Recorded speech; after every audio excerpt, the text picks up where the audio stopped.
My name is James Kotecki. I'm your webinar organizer. I am from Automated Insights, and we are so pleased to present Jim Tobin of Ignite Social Media for today's webinar. So without much further ado, I want to turn it over to my colleague from Automated Insights, Kieran Wilson.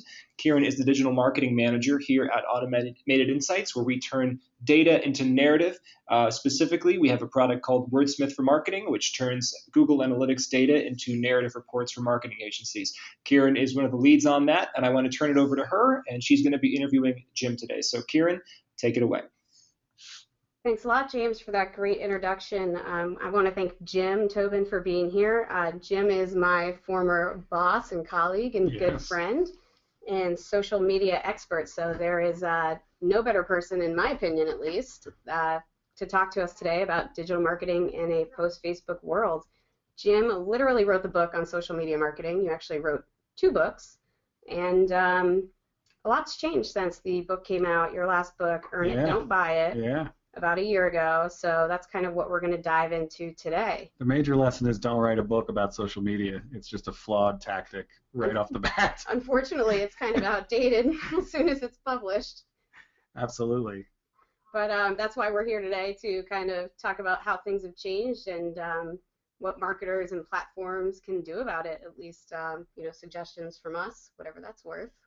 Yeah, and that's sort of the origin of the presentation was, the second book was all about the power of organic and how it drives better business results, drives better shopping behavior, all those sort of things, and it was sort of undervalued in a world where people were spending too much on advertising. It came out about 2 months before Facebook changed its algorithm to push down organic brand reach, and so this presentation is sort of a response to that of, okay, now they've made their move. What's our move as social media marketers? Absolutely. So why don't we just jump right into it and talk about what our move is? Sure. So I'll start with where we are today, move into how we got there over the last 7 years. Ignite was founded in July of 2007. We miss you on the kickball team in particular, Kieran. She's a hell of a kickball person. And then we'll talk about why we're in the place we're in and then what to do about it. Fantastic. All right. So if we look at where we are today, Facebook really changed the game, as we were alluding to. This article on the left was written in 2008. It's one of dozens and dozens of articles written then about building brand friendship. In fact, we had Lisa Brazil, who is now our VP of Strategy, was our first community manager, and before there were Facebook brand pages, she was making friends on behalf of Nature Made Vitamins around the web, on Fit Sugar, on Cafe Mom, on Twitter, on Facebook, all those things. And that was sort of the mantra of the day was build brand friendship and build a fan base and invest in that. And then Facebook did this. This is a post I wrote in December of 2013 where we had 9 days of data at that point from across of our clients showing massive declines in reach, showing a 44% decline in reach. And if you can remember back when 16% was the number that everyone sought to reach of their fan base, right? You can reach 16%. It's now down to about 2% for large pages, maybe 5 or 6% for smaller pages. There are exceptions, particularly passion products and passion brands do better than that, but generally speaking, organic reach has been pushed way, way down. What's coming next, I think, as well, is this is going to happen to Twitter. So if you haven't noticed, Twitter has said that in 2015 they're going to heavy up on algorithms. So they've done a little bit of this. You can see today things like if you hit refresh enough, they'll start showing you other content that people have favorited. That's the beginning of their toe in the water to algorithms. And if you're not familiar with the word algorithm, it comes from the Latin root of brands get your wallet, is actually what it translates to in Latin. So if they go to an algorithm, you can expect the salespeople to show up next and tell you how to pay to bypass that algorithm. For a lot of our clients, we see that Instagram is doing really, really well on engagement. I mean, hockey stick up in terms of impression volume, in terms of reach, in terms of engagement. But Mark Zuckerberg was on an earnings call about 6-8 weeks ago now, and he said, our plan for Facebook is for all of our products, grow them to 1 billion users, and then monetize them. So I don't have any delusions that Instagram won't eventually go to an algorithmic feed as well. So as marketers, our ability to just share content in our channels and get the kind of reach we got used to is gone, essentially. We got, for one client, we got 1.5 billion organic impressions 2 years ago or so. We'll never do that again. It's a new world. What are you seeing across the board now for your clients? We are seeing those impression levels go from the reach go from the 16% to around the 2%. Most of the pages we run are million fans and above kind of thing, and they are around those levels. Now we do see, and I'm going to talk about something called organish later, that when you take that approach, you can get higher than that. And we've still seen in post change, we had a client that was reaching 100% reach. How is that possible? It's exactly right. So we'll talk about that. With so much sharing going on, that they weren't actually reaching 100% of their fans, but the sharing was reaching the equivalent of 100% of their fans. And so the quality of the content still matters. The January algorithm, we're going to have to see exactly how they do that, because I'm hearing two different things from Facebook as to how they're going to treat that algorithm change in January. But we'll talk about that as we move forward a little bit. Great. So if we take a step back to when we got in this business in 2007, there was all this promise of social media reinventing marketing, and I agree with that, but we've had these missteps along the way, and by we, I mean the platforms like Facebook, and I mean us as marketers. So I want to take a step back to sort of what's gone wrong first. I wrote the book On the Left in 2007, published in 2008, and there were very few advertising opportunities available back then. That's when we were doing the Fit Sugar Friends stuff, right? And you had to figure out, like a cocktail party, who in the group cared about what you were talking about, how could you introduce your topic politely, how can you get people to engage in it. And there was some really good marketing done then. But today, so much money has gone toward advertising because this happened. Advertise on Facebook, and frankly it is a lot easier to reach people if you pay for it than to figure out that somebody might actually have a reason for caring about what you do, and how do you get them to do that. That is harder, but I'm going to talk about why it's more effective per exposure than paid advertising. The other thing that's gone wrong since 2007 was Mark Zuckerberg's original promise of social advertising, and Facebook advertising was articulated in this article from 2008 by Nick O'Neill, smart guy. We were all saying this at the time. These platforms will know us so well that they'll be able to serve us ads that we will really care about. I liked Kieran's stuff. We have some sort of relationship. Kieran likes kickball, serve me an ad. So that was the plan, right? And it was supposed to be so much better than these cookies that everyone else was relying on to do their advertising targeting. Mark Zuckerberg sort of made fun of it.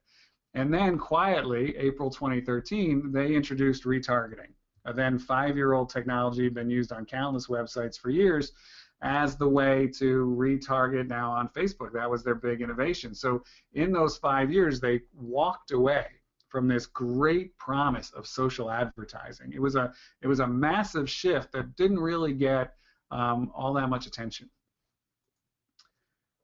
As marketers, though, we made some mistakes. So this is an article I wrote for every month for about 2.5 years, tracking who had the biggest, fastest growing brand pages. So we were told we have to go get fans, right? If we're going to reach 16% of them, if we have 1 million, it's better than if we have 100,000. So it was very analogous to email marketing. If you have a 16% open rate, the more people on your email list, all things being equal, the more opens you're going to get. So we went out and we got fans. In fact, Facebook encouraged us to get fans, pay for fans, and we did. That's the mistake we made. We paid on cheesy sites like this Boost Like site. We paid on with big media buying companies buying fans. We had one client who went to their media buying agency and gave them $1 million to invest in media to buy fans. We begged them not to. We said, if you give us that $1 million, we will get so many fans who are much better, who actually care about your product. And they said, exactly how many will you get? And we had to say, we don't know. And the media company would say, $1 a fan. $1 a fan. I'll get you 1 million fans. And they did. In 1 month, they delivered 1 million fans. And the reach on that page dropped 60%, and the engagement dropped 60%. They killed their own page by buying fans to it. So it was a shortcut, and it was a disaster. They killed their own engagement. because it's quality over quantity. Right. I mean, what good is a fan who doesn't care about your product? They're not really a fan. The whole value of fans is that they're fans, not that they hit the like button in Pakistan because some like farm got paid 50 cents. So, I mean, if you look up here, BlackBerry was number 15, biggest fan pages in the nation. BlackBerry was dying by February 2013. So, you know, how are they the 15th most popular brand in the world? I will wager a bet there was budget behind that. So I don't know if a like farm in Pakistan actually exists. It does. It does. Yep. Now, would they take a step towards saying, okay, we got you these fans, now we're going to, you know, pay them to actually engage with your brand to try to expand that reach? Is that something that's maybe coming, or they tried to do? No, I don't think so. I think they're just they got good money by buying likes. I think that business is sort of out of favor. Few people buying likes today, which is good. But we all got pressures from our C-suites of, hey, my competitor has 3 million fans, I have 1 million fans. What can you do? And we responded to that pressure. And so they're not really looking at the right metrics there. Absolutely. I mean, it's you know, fans were never a business metric, but particularly unengaged fans who you can't reach and you can't engage, they're about as close to worthless as you can get. I like to call them vanity metrics, and I agree Absolutely. that I think the C-suite's a little too caught up in that, and hopefully that changes, and I think it is changing. Hopefully. Some other things that a big mistake that I see a lot of brands making today is walking away from social promotion. So Facebook got rid of the default landing tab, I think about 4 years ago now, and a lot of us stopped doing social promotions because it got harder. This is a program we did for Dodge, supporting a TV show called Defiance that they were sponsoring. We were able to generate hundreds of thousands of web visits, tens of thousands of email addresses. That's a business objective, right? Acquire email addresses, you know, get people to visit certain pages, get them to visit certain goal pages that express an interest in a product. Those were the kind of things we could do with social promotions. But when it got harder, so many brands started to believe this is social media marketing. You know, the Oreo thing. I mean, what that is a subset of content marketing, and content marketing is a subset of social media marketing. And so we boiled down to one tactic, which might actually work okay for Oreo, because Oreo is one of those rare brands where you can just say Oreo and people get warm feelings. How many people on this webinar work for a brand like that? Probably very few. That's right. So the rest of us have to do some work to drive real business objectives beyond cute content on our own channels. I agree. Now, where the platforms got it wrong, this is my generic clip art photo of salespeople that I put a Facebook icon on, and I now claim this is a Facebook group of ad sales reps. But they have unleashed themselves on the world and set up meetings to discuss Facebook's strategy. This is strange to me. It's like letting the TV station come in and discuss your TV media buying strategy. It's very Fox in the hen house. And the interesting thing is that Facebook is not good at Facebook marketing. Never have been. That's true. While I was at Ignite, we did a study on which social networks actually did a good job at networking themselves on social media. And Facebook, I think, was in dead last as far as they had, I think, maybe published one post in a matter of months. Yes, and these are the people who told us to buy fans. They're the people now telling us to boost every post, which I can tell you empirically will cost you more money and get you less results than if you do it properly. So they're giving us the wrong advice. They're doing it under strategy when they're salespeople. I don't mind them trying to sell their product. That's what they do for a living. But don't pretend it's strategy. And it's not just Facebook doing this. We had Tumblr go into one of our clients and talk about the value of the Tumblr platform, which is a great platform. But they told this brand to take all their brand blogs and move them off WordPress onto Tumblr. And they said you can get all this engagement and reblogs and all this dynamic young audience, which Tumblr does in fact have. What they failed to mention was that Tumblr does not rank well for SEO, and that most of the traffic to this brand's blogs were coming from search. So if they had shifted away from WordPress onto Tumblr, as this strategist at Tumblr advised them to do, they would have killed their own traffic. So you know, that's the kind of partially right advice that we're getting from salespeople across multiple platforms that we need to be really careful about. So take it with a grain of salt, do your own research, Yep. and have your strategy team dictate Yeah. what your social media strategy is going to be. And that's one of the challenges. It's so hard to keep up with all this stuff. You know, we have dozens and dozens of employees, and together we try to keep up, and it's still hard. So for smaller brands, keeping up, you know, when Facebook offers to give you insight, well, who else are you going to get it from? That's one of the challenges. It's hard to keep up. So why did all this happen? Well, the most obvious reason, of course, is that Facebook went public. The last time I looked, which was a couple 2 weeks ago or so, they were at $78 a share. So they're doing their job, and to their constituents, which are shareholders, not us. I don't know if we were ever their constituent, but we certainly are not today. And you know, they bought Instagram, which was a really smart hedge.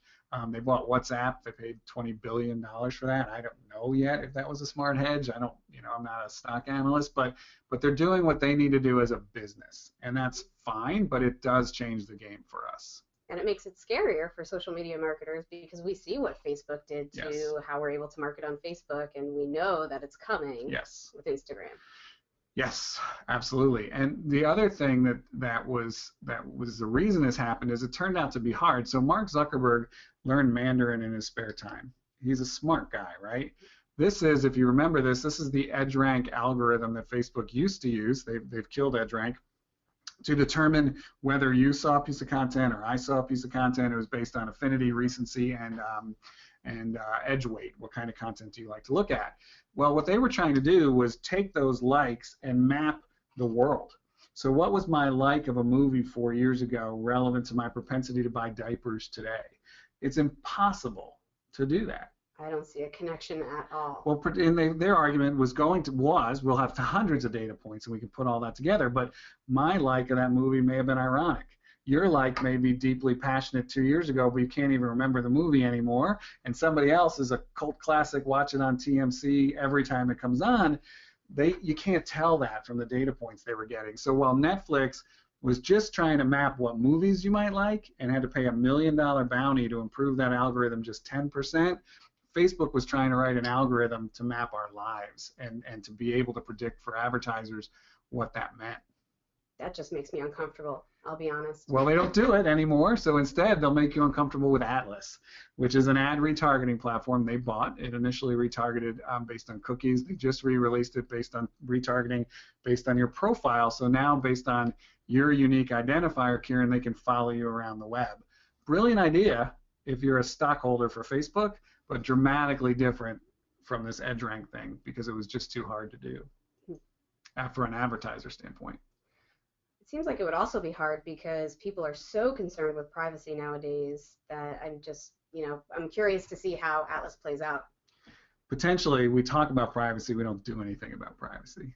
Right. And what's growing faster is these typically less private networks like Twitter and Instagram, where people don't really squawk about their privacy. There are private accounts in both of those, of course, but generally this stuff's pretty public.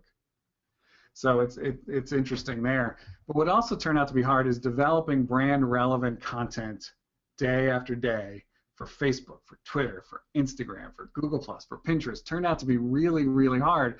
These are a couple of our clients, Kay Jewelers, Staples, Corningware, and creating this content is not easy. And so many people said it's free, let the intern do it, that kind of stuff, that they woke up one day and said, why isn't this driving results? Well, it's hard. And it's also hard to measure if it's working. So I don't know how many of you saw this funnel on the left-hand side here. I don't know if it was ever true that people went in the top of the funnel and came out the bottom. Maybe in the 50s when I Love Lucy was, the only TV show on, maybe. Today, it's much more like this, which we call the fish that Kelly Mooney developed here. I might come in through a Google search. You might come in through somebody's photo you saw on mobile. Somebody else may upload pictures. Somebody else orders things and then writes a blog post. Somebody else reads a review on a blog, and we all bounce around within this fish in different ways. And so the ability to measure these things is difficult, which is very different than it's not working. It's hard to show if it's working. I just read a blog post from Missy, who's the head of the analytics and metrics department here at Ignite, and she talked a lot about the side door and kind of the dark social. Yes, and I found that very interesting. And you really can't measure it because people are coming into your site or going into different content that you're putting out there in different ways. Yeah, on multiple devices through multiple means. It's getting extraordinarily hard to measure this, and we'll talk about what to do about that in a minute. Good, because that was going to be my next question. This is another chart that I like. Just shows how difficult this is. This is for people who use a platform called ConvertRow, and they're able to measure, was YouTube the first place people discovered a product, or a middle place where they researched it in the middle of a path to purchase, the last thing they did before they purchased, or the only thing they did before they purchased. And it's confusing enough just to read this chart, never mind to break it down to each piece of content we develop for a client or a brand puts out, or each social promotion, how did it contribute to sales. Really, really hard to do. We have a couple of clients who use media mix modeling, which is really complicated, expensive regression analysis to say what impacted sales. And 2 clients come to mind. One had that very sophisticated and still couldn't measure social. The other has it very sophisticated and can measure social. And for them, they're seeing about a $5 to $6 return for every dollar they put into social, which is very strong. But even these 2 brands spending millions and millions and millions on marketing and on analysis are still struggling to do that sort of quantifying of the value of social. What's the difference between client A and client B? Client A being they can't measure it, client B being they can. Is there something wrong? I think the client that can measure it is a little further along in the process, and we were working with client A to begin to add that to their media mix modeling, but it's multifactorial, multivariate regression. It's like complicated stuff, and so the underlying premise is that you can mathematically isolate the difference that a particular marketing tactic takes, and you have to have a scale sufficient to expect a movement, and then you have to be able to have the sophistication of measurement to sniff out that impact. Being a marketer at a startup now, that's scary for me because Ignite's clients are, typically Fortune 500 companies, very large B2C brands, so you have to assume they have, some spend behind this to be able to do this. Yeah, it's challenging, and a lot of the models, I'll talk about some models later, but we have to, since we're not going to be able to do it, those of us who have normal budgets, we have to come up with other models that are often relative to what we could spend in banner ads or what we could spend in other marketing tactics. What are we getting in return relative to those investments? And hey everybody, this is James Kotecki, your webinar organizer, just breaking in here for a second to let you know that you're free to ask questions to Jim and Kieran. Just type your questions into the GoToWebinar question box, and also ask us on Twitter using the hashtag social2015. And Jim, one question I think would be, is there a need to create some additional metric or some additional measurement about how much time you're spending measuring something, and how much time is it worth to spend measuring, a given piece of content, given that you actually have to do the work as well? I hope that makes sense. What a meta question from James. That is. So it's a very good question, and the problem is not lack of data in most cases. The problem is figuring out what data matters, and in what instances. So Facebook alone, you can export 1,500 columns of data every month. I mean, for a given brand, there might be 3 to 10 data points that matter for that brand. So the challenge is not, getting to it. The challenge is figuring out what matters and what changes in that data mean. So one of the things that some of our clients wanted to track was engagement rate. Can we see a constant increase in engagement rate? And in a perfect world, that would be a really easy thing to do. But if Facebook's going to throttle down the organic reach, your engagement rate might actually go up because fewer people see it. And if Facebook's doing a good job, they are the people who care the most about your brand. So engagement rate should go up as organic reach goes down. And so doing all things the same, you may feel like you're doing better when you're not. Or you can measure impressions. Well, impressions may be shut off even if you do content that is, empirically twice as good, so to speak. But if they turn down the throttle middle of the year, your metric is off. So we have whole teams of people dealing with this analysis, and it's still ridiculously hard to set a benchmark and to stick with it all year as the platforms change, as we switch to mobile. We're seeing campaigns we run now with 60, 70% mobile participation. Just 2-3 years ago, it was about 5%. Set a benchmark. It sounds like it's nearly impossible to do with all of that going on behind the scenes. It can be challenging. And so, well, I'll talk a little bit about some measurements at the end here. Maybe the definition of a benchmark is going to change. We could do a whole webinar on how to measure the ROI of social media. That's a whole another big discussion. Next quarter, folks. So what do we do about it? Well, the first thing that brands have to do is be realistic. So if you're in personal finance, you probably don't want to start a Pinterest board. There's not a lot of people on Pinterest looking for mortgage interest rates. They're not, in fact, personal finance, they're not on social media much at all to look at personal finance. But if you're over in the celebrity space, you really need to be on Twitter for the breaking news about Kim Kardashian's butt, right? I mean, that's the kind of thing that has to be tweeted, let's be honest. And food or beauty, you're going to want to be on Pinterest, those kind of things. So being realistic first about the channels, but even beyond that, and what do we expect social to do? I was talking to a brand the other day that said we spend $100 million on television, and we tried a blogger program once, and it didn't do anything. And they didn't tell me how much, but I guess the blogger program was probably $50,000 or less. And what I wanted to say was, okay, well, put $50,000 into TV just alone 1 month, just $50,000, and tell me what it did. So you got $100 million over here and $50,000 over here, and expecting to see an impact from that. I mean, if you put that into TV, you may not even get your TV commercial shot for $50,000. Never mind aired anywhere.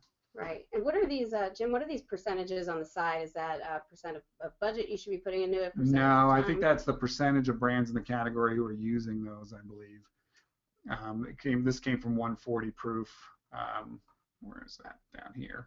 It has a nice piece on that, which we can share out at the end. Great. Okay. The other thing we need to remember, and I think we've gotten lost on this, is the difference between marketing and advertising. When you look at what people trust when they're looking at buying stuff, they're trusting recommendations from people I know, consumer opinions posted online, editorial content such as newspaper articles. You have to go all the way down here to get to ads on social networks, 36% trust. And back in the cocktail party days, we were generating a lot of work to get people to write recommendations, to get people to do consumer opinions, to generate editorial content, to fill our branded websites with new content from social.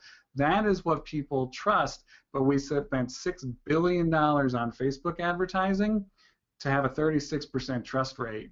And if we'd spent $4 billion on Facebook advertising and $2 billion figuring out something interesting to say, I think we as an industry would have been better off.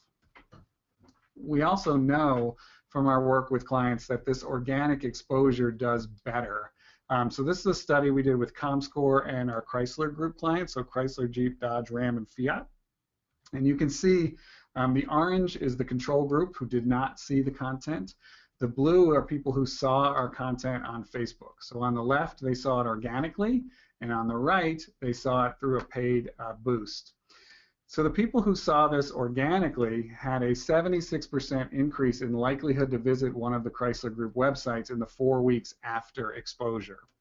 The people who saw it through paid only had a 28% lift. So paid works, organic works 3 times better. Similarly, we were able to track how many of them went to one of the Google or Bing and typed in one of 25 or so search terms we gave them, like Jeep Grand Cherokee, those kind of things. And in the 4 weeks following exposure to branded content on Facebook organically, there was a 55% lift in likelihood to go search Google or Bing for those search terms, and there was no statistical lift for those who saw it through paid. So there were about a dozen other data points through this. In every case, organic outperformed paid in buying interest. So you only buy a car every 5 years. You can't measure sales tomorrow from something you do, but did they go to our website? How much time did they spend on our website? Did they search for us in search engines? In every case, organic did better. And to me, that's not a surprise, because if you think about human nature, we like to feel like we've discovered something, and we like to share it if it makes us feel good about ourselves. So we call that the momentum effect. So Beyonce announces an album, a new album no one knew she was working on, midnight, and tweets it. That's it. No ads. The next week, she's #1 in the United States. Now, granted, she's Queen Bee, right? So that's an advantage. But when you see an ad that Beyonce has an album, you might buy that. If you see a tweet that Beyonce has an album, you're likely to share that because it makes you feel in the know, and also buy it. And so you get all this spread because people share stuff that makes them feel smart, funny, in the know, charitable, helpful, those sort of things. And when you see an ad, it rarely makes you feel like if you shared it, you would be smart, in the know, funny, all those kind of things. So we have a question from Jeffrey. He says, you seem to indicate that paid social is not as effective as doing it organically. So where does paid fit into the mix? Boosts, etc. Should a marketer even bother with paid? Yeah, that's an excellent question, and that my premise in Earn It, Don't Buy It was really heavily bashing ads, which have become sort of a necessary evil. So I'm going to talk about that in a minute. The short answer, one word, is organish, and I'll explain what organish means in just a second. So the other thing we know on a macro level is that more and more we're getting data that these social channels are influencing purchases. So over 30% of people who bought off of these social channels say they discovered the product itself on social. So these in a lot of ways are the new search engines, and people are of course buying off of these. We can tell that on a macro level. We need to get it down to our particular brand's level. We also know that people who are fans are more likely to recommend the brand if they're a fan, and more likely to buy it again than people who own the product but are not fans. So this is a study we did, that Facebook did actually in 2012 for a couple of our clients, and they found that everybody in these charts owned the product, but the people who were fans were more likely to recommend and buy again. Now the natural question is always, well, are you saying that because they're a fan they became more likely to buy again, or do they become a fan because they were already more likely to buy again? And the answer is it doesn't matter. The answer is this person has raised their hand to say that they like your brand. They are special. They are more likely to buy, and they are more likely to tell a friend. And what we're hearing from some clients with organic reach going away is give up on Facebook, give up on content, just do an ad on there once a week and boost it heavily. That is a massive mistake. You have people here who are the 80-20 rule, 20% of your people drive 80% of your profit. This is your 20%. They have raised their hands on Twitter, on Instagram, on Facebook, that they like your content, or they like your brand. You need to keep that enthusiasm. You need to feed them. You figure out who those people are. Absolutely. Pay attention to them. Yeah, one of the things I do like if you're doing Facebook advertising, I like custom audiences where you put your email addresses in, and I like lookalike audiences as well, which is based on these email addresses. Facebook says, well, here are more people like them, because that's based on good research that people who are like your fans, who tend to often also be their friends, by the way, are statistically more likely to buy than average. So to do many kinds of Facebook advertising, lookalike and custom audiences is a good way to go. And I'm going to get to organish in just a second, but before that, we have to move beyond this embassy mentality of what's my Facebook strategy, what's my Twitter strategy. We have to bring it back up to that cocktail party thing of what's my content strategy? Who cares? Why do they care about, Skittles or Jeep or Red Bull or Automated Insights or Ignite Social Media? Right? Who cares about what we do for a living, and where are they, and how can we reach them, and what do we have to say that they would find interesting? If we as a social media agency don't have anything of interest to marketers, we have a bigger problem, right? You guys can take Google and magic robots write words. That's amazing. How can you tell people why that's amazing, right? That's freaking black magic. I don't know how you do it. It's our secret. It is. So then we can talk about, all right, we're going to use Facebook for this and we're going to use Twitter for that. Some of our clients have a different strategy, but it has to start at that top level, not in the embassies. Exactly. You need to figure out where your people are and market there. Exactly. So now let's talk about boosting, and let's talk about what we call organish. So we were talking about this and we said organic content, and our own team was saying, what was it, Jeff or George asked? Jeffrey was, well, what, but we have to boost now. And I was like, well, it's organic-ish. And so that became Organish, and we trademarked it. So don't try and take it, or our lawyers will go crazy. But so what we mean by Organish is if you start with content that would perform on whatever platform you're using, Facebook, Twitter, Tumblr, Instagram, blog programs that would perform well if only people could see it organically, and then boost it as necessary, it will do better than if you do what so many people are doing right now, which is write an ad for Facebook. Right. And it gets poor. It gets poor reach. You pay a higher CPM, a higher cost per like, a higher cost per engagement, and you get lower reach. If you take this Organish approach that we take, we see massive drops in cost, massive increases in reach per dollar spent. And the reason goes back to that natural thing. Okay, I paid to get it in front of somebody, but does it feel organic? Does it feel like a Facebook post? I mean, I'm on Facebook to look at pictures of my high school ex-girlfriend or whatever, right? I'm not on there to learn about automated insights. So if you're going to serve me a piece of content when I'm on that platform, how do you make it feel natural for that platform? And if you do that, you pay less. And I love that you guys came up with a term for this, because, rewind a year ago, I think you and I were sitting in a room with the VP of Business Development at Ignite, and, Earn It, Don't Buy It was about to come out, and we were talking about how best to promote it. And, we were like, well, do we do ads? Because we're telling people to earn it. Exactly. Exactly. It was hard to advertise a book called Earn It, Don't Buy It. So you figured it out. The irony was rich. It was. The other thing we're focusing on a lot in 2015 is content facilitation. How can we get other people to talk about us in what feels like an authentic way? And influencers, bloggers, Instagrammers, Snapchatters, whatever they are on, have a tremendous amount of reach.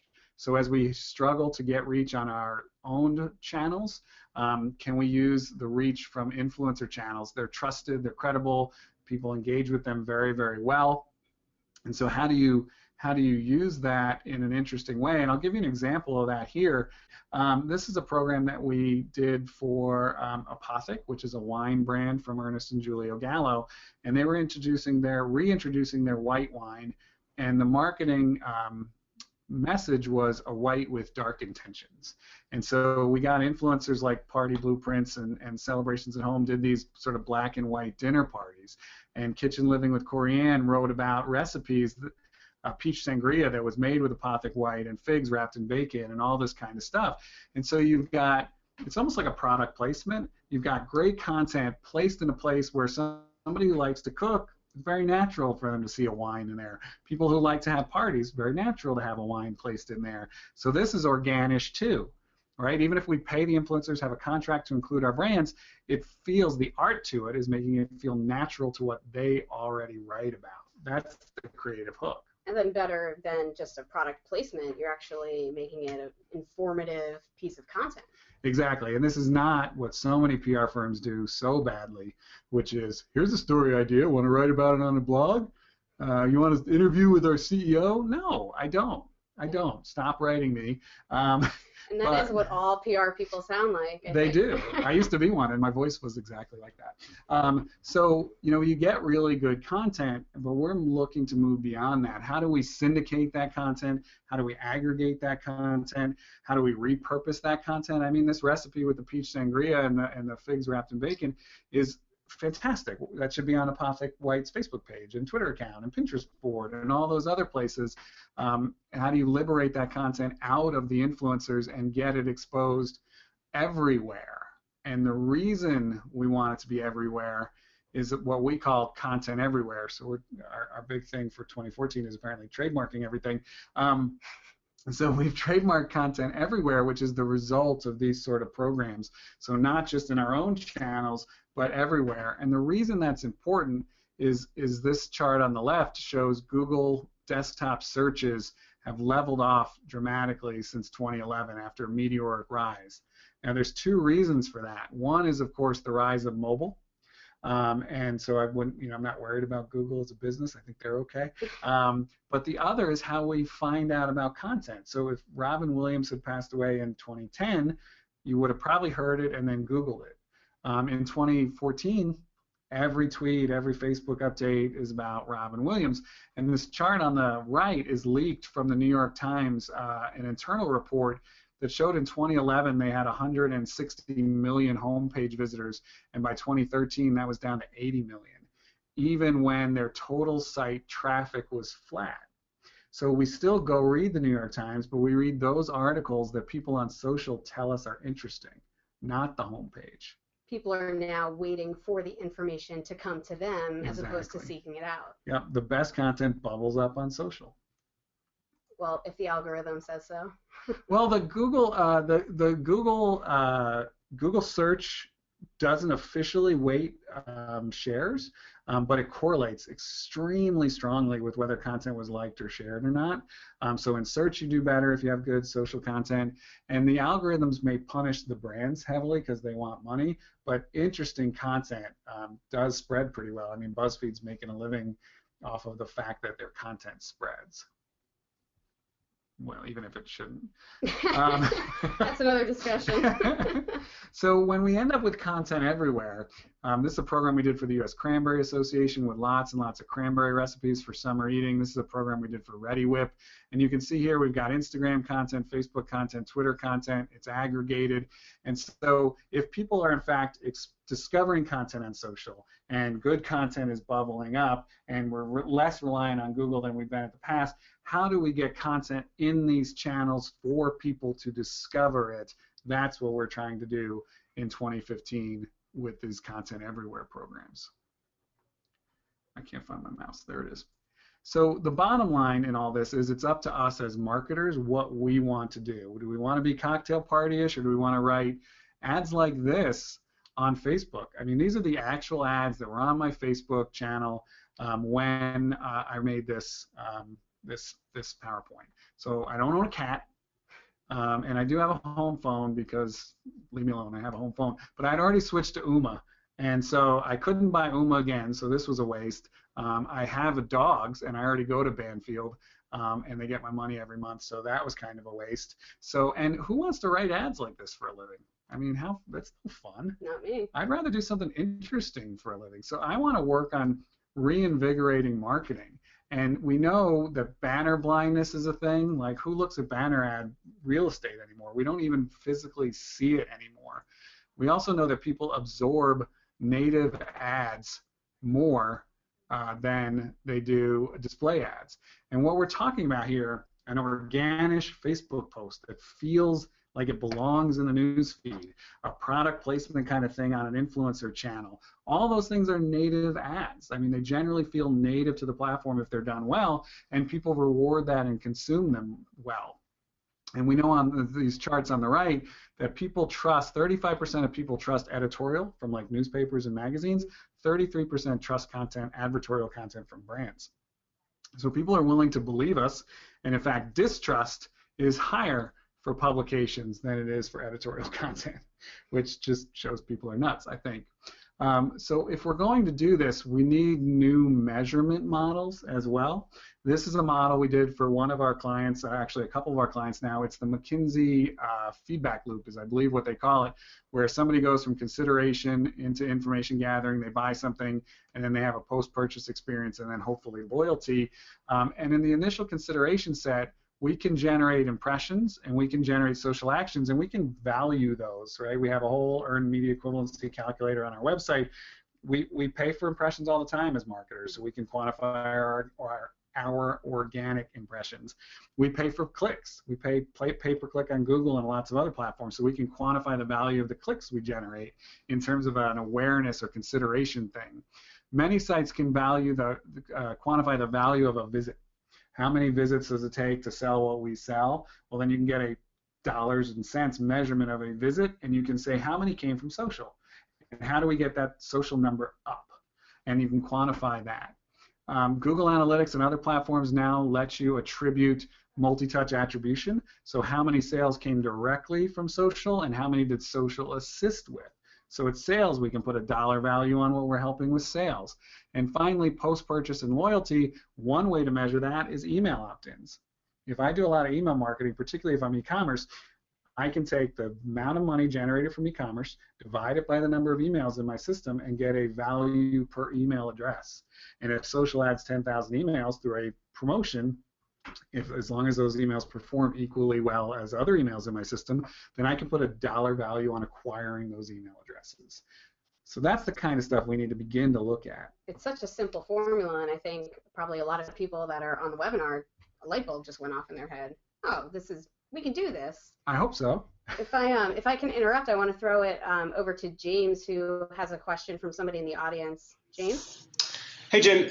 So let's say that I have this organish strategy firmly ensconced in my agency, and I write a piece of content that I think is going to perform very well organically, but I'm not sure. Do I start paying to promote that supposedly good organic content from day one, or do I maybe put it out there, see how it performs organically, and then and only then go and try and boost it with paid? Yeah, that's a fantastic question. So what we do is we write we write all of our content organically, and we put it all out there, and then our clients allocate us a promotion budget for a given period of time, a month or a quarter or whatever, and then based on the content that performs the best, we boost the content that performs the best. But to get the maximum dollar value in terms of return, you need to boost that, at least on Facebook, within the first 24 hours. So it requires a very active community management tie-in with media teams to boost the content that right out of the gate in the first couple hours starts performing well. That's the content that you can boost for maximum impact and minimum dollars. Now, the logical question is, well, what about the content that I just have to get in front of people? I'm having a sale, we have a new product that we're betting our quarter on, all that kind of stuff, and that's what we call critical content. We have to promote that. So we still try to write it as natively as possible, but we know we're going to boost that. And so we have a mix of sort of engagement type content to keep our edge rank, so to speak, if it still existed, up, and then the critical content. And if we do well boosting all kinds of content, then our critical content costs less to boost as well. But on the organic, sort of organish, non-critical content stuff, we let multiple posts sort of bubble up and spend our budget on the ones that do really well. Is there sort of a tipping point for knowing, okay, this is doing really well? Is there a number there? It varies for the brands, but it's typically the top 10 or 20% of posts relative to all the posts we do. So if in the first 4 hours this page gets 100 likes, and this page usually has this other page usually has 1,000 likes in 4 hours, and this one's 3 times that, and whatever, then you can start to see, oh, this one's taking off, let's go with that. And Jim, based on that, it sounds like you're saying that you could write 5 or 10 pieces of content and only boost one, and expect to boost only one of those. Exactly. And Facebook and Twitter get mad at us sometimes because they say we're not following best practices, which is to write 6 or 8 posts and boost them all, and then drop out the 6 or 8 or 5 or 6 that don't perform well. And what we say is we are exactly doing that. Just we're not paying you to do it. We're doing it, and then we're finding the one that performs well, and then we're boosting it. So we're still doing it. We're just not wasting that money. And they tell us it's not a best practice, but then we beat all their benchmarks, 50 to 60% doing it our way. So again, be careful talking to the reps. They know how to sell their ads. They know certain things, but they don't actually do this for dozens of brands all day. So there's things you learn sort of in the field that are slightly different than what the reps will tell you is a best practice. How do you space it out, Jim? Because I'm assuming we're talking about one brand that's got a particular message that they want to get across, and so you have crafted 5 posts maybe about it. How do you space those out to actually not bombard the timeline with all of these posts, but also figure out which one's working best and when to boost it? Yeah, it really depends on what you're doing and the time sensitivity of it. For a lot of our brands, it's just really it's really, talking about their products all year round, so there isn't that urgency. If there's a contest or a sale or something, then we might stack up a couple and do it on a smaller number of posts. You can do some concentration there, but generally we're talking about spreading things out through the year. And I know we're running out of time here, and I want to get to one more really important point, and then we can just stop and go to any last questions. But the other thing that we're working on heavily for 2015 is a new model of measuring things. And right now, people don't want to pay for impressions. They don't want to pay for fans. They don't want to pay for engagement. What we really, as marketers, want to pay for is attention. Is anyone paying attention to us? And Chartbeat is like a Google Analytics competitor, and they've now been certified by the Advertising sort of Media Ratings Council that they can actually measure how much attention somebody pays on a given ad or on a given piece of content by 9 or 10 different factors. And so what we're looking to do in 2015 is how can we show, our theory is that being the content is vastly more valuable than being around the content. And so what we're working toward in 2015 at Ignite is how do we measure that? How do we measure that your banner ad got 1 second of attention and I had a person read this blog post for 1.5 minutes, and if we both sell on a CPM basis, I'm getting ripped off.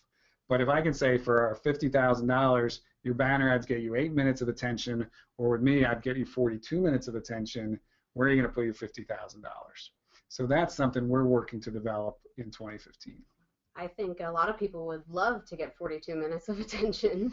Yes. Seems almost impossible. Well, those were made-up numbers. But so you give me enough money, I can get you 42 minutes of attention. Sorry to call you out. I was like, that sounds extraordinary. It does sound extraordinary. But whatever it is, if it's relatively better than banner ads, which we know, Google announced last week in Europe that 50% of their ad impressions were never in a visible part of the screen. That's crazy. So you're paying for these impressions that weren't impressive. That you can't see them. That's 50%. You add in the number of bots clicking these ads that aren't human beings, huge amounts of wasted advertising.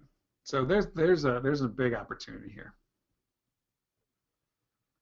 Do we have one more slide to get through? We definitely have a couple questions coming in from the audience. And one would make a heck of a lot of sense to ask right now, so I'll go ahead and do that. This is from Amanda. When does it become worth investing in a third-party monitoring and analytics tool versus manually pulling data from native platforms or free sources and analyzing it yourself? Yeah, it is really hard to do that, and I talk to all sorts of people, and we're all struggling with the same thing, Amanda, and that's there's so much data, and there's so many, you have to pull it in, and you have to manipulate it.